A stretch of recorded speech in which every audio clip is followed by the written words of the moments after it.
Sa kanyang pag-endorso sa mga pambato ng alyansa para sa bagong Pilipinas, tila may pasaring pa si Pangulong Ferdinand R. Marcos Jr. habang ipinagmamalaki ang katangian ng kanilang mga kandidato.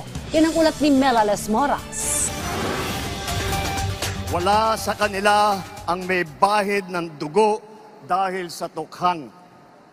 Wala sa kanilang kasabwat sa pagbulsa ng sako-sakong pera, pinagsamantalaan ang krisis ng pandemya, pinabayaan ang ating mga kababayan na magkasakit at mamatay.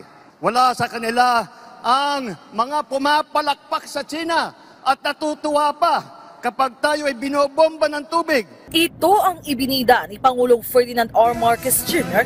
nang i-endorso niya ang 12 pambato ng administrasyon sa pagkasenador sa Hatol ng Bayan 2025. Sa proclamation rally ng Alyansa para sa Bagong Pilipinas sa Lawag City, Ilocos Norte, binigyang diin ng presidente na walang bahid ng dugo, korupsyon o pagtalikod sa bayan ang kanilang mga kandidato. Kaya't kung gustuan niya ng taong bayan ng tuloy-tuloy na pagbabago, ang alyansa ang dapat suportahan sa halalan. Nais ba natin bumalik sa landas na umaapaw sa dugo ng mga inosenteng mga bata na inagaw sa kanilang mga anak, mga ina, kinuha sa kanilang mga tahanan at inagaw ang kanilang kinabukasan?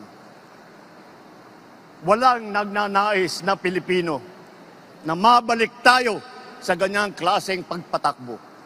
Kaya naman, pakakatiyak po kayo na kapag ang ating mga kandidato ay naluklok sa Senado at sila ay nagsimula ng kanilang trabaho, asahan po ninyo na sila po ay hindi makikihalo, hindi makikilahok sa ganyang bagay na ating iniwanan na at na ayaw balikan.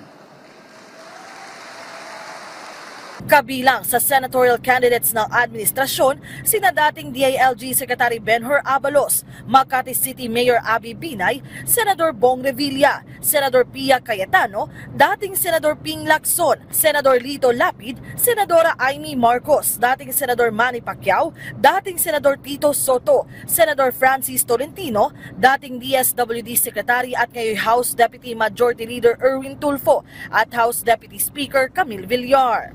Giit ng presidente, maganda ang kombinasyon ng mga pambato ng alyansa. May mga abogado, may mga naging bahagi ng gabinete at may mga nagsilbing alkalde at gobernador, kaya tiyak na makatutulong sila sa ating mga kababayan.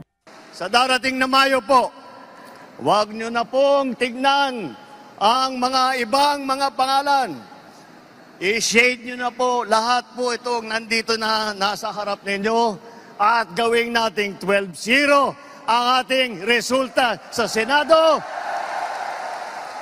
Nang sa ganon, matitiyak natin ang kinabukasan ng ating minamahal na Pilipinas. Itinakda ang susunod na campaign rally ng Alyansa para sa Bagong Pilipinas bukas, February 13 sa Iloilo City. Melales Moras para sa Pambansang TV sa Bagong Pilipinas.